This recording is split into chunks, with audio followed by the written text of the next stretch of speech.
Okay, I'm not ashamed to admit it. I really am not into politics and political speeches. Yes, yes, I know. It's good for me. I should pay more attention, but I don't.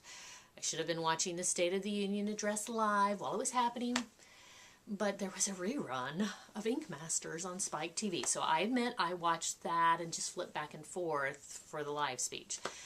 I did sit down and watch the whole speech in its entirety, yeah, on YouTube. Actually, the enhanced version, which I've got a link to in the body copy below.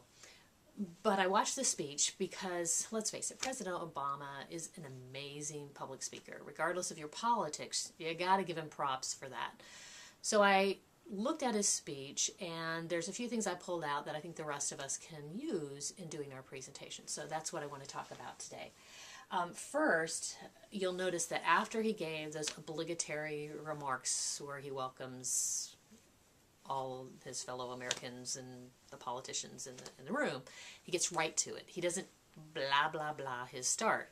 He starts right away with a story. His first words, actually, after that opening obligatory comment was, "Last month I went to Andrews Air Force Base." And then he went on to tell the story about welcoming back veterans.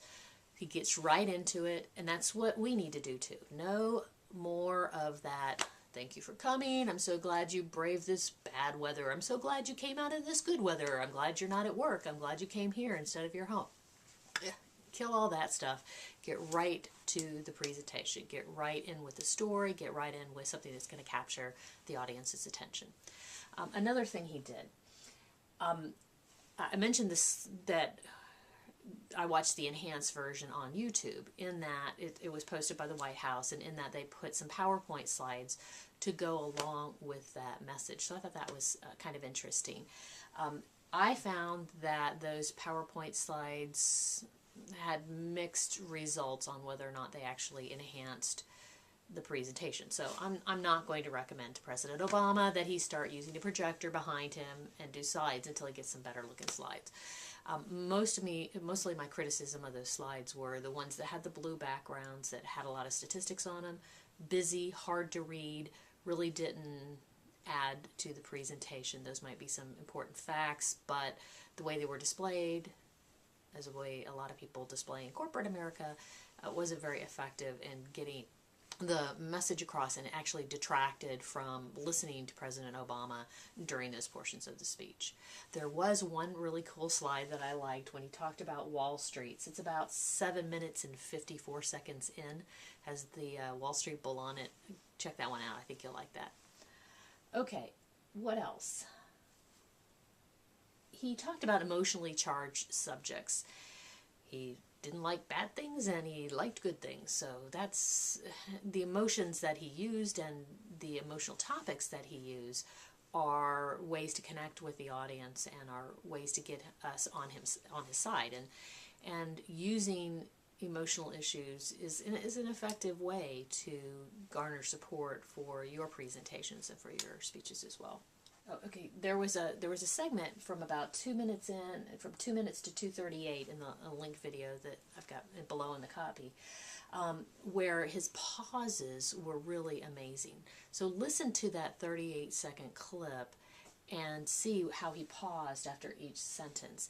He was talking about the troops and encouraging his fellow politicians to follow their example, but the words he chose, the pauses he used throughout that portion of the speech, really powerful. So see how he did that, and that's something that we ought to emulate as well, by adding strategic pauses, giving people time to take in what we've said and giving them time to relate to it and connect to it. Throughout, he was positive and visionary. Those are emotions, again, that can connect him with his audience, can connect us with our audience. His voice was always passionate. There was a couple of places where he gave some very specific details. He talked about Master Lock, in particular, the CEO of Master Lock, and what the changes they were doing to bring jobs back onshore. And he talked about Jackie Bray, who was a single mom in North Carolina, who went through a retooling process. He specifically mentioned Siemens, Charlotte, he mentioned Central Piedmont Community College. Those kinds of details, when you include a story and you include the details in it, it actually increases your credibility. You know that the person that's saying those details isn't just making this stuff up. They're giving concrete examples that we can relate to and connect with. So that was another thing that we can do in our presentations, is be concrete, provide details. Let's see. One phrase that he used when talking about banking was a deficit of trust. I really like that phraseology. He didn't have a ton of phraseology to pull from in the speech, although there were several times where he talked about put it on my desk and I'll sign it, speaking about different legislative issues that he was encouraging the Congress to push through. That was the only repetitive thing that you heard multiple times, was get it on my desk and I'll sign it. So that's a very strong way to get that message across, or to get a repetitive message across. 38 minutes and 18 seconds into the presentation, he used probably the best humor, mostly only humor that he used throughout the speech, when he talked about the farmers and containing milk spills. So if you didn't see that portion of the State of the Union address, you might want to fast forward to that part. That was kind of cute. But whenever you can use humor in your speech, you're going to connect again with your audience. That's what it's about. It's about connecting with your audience.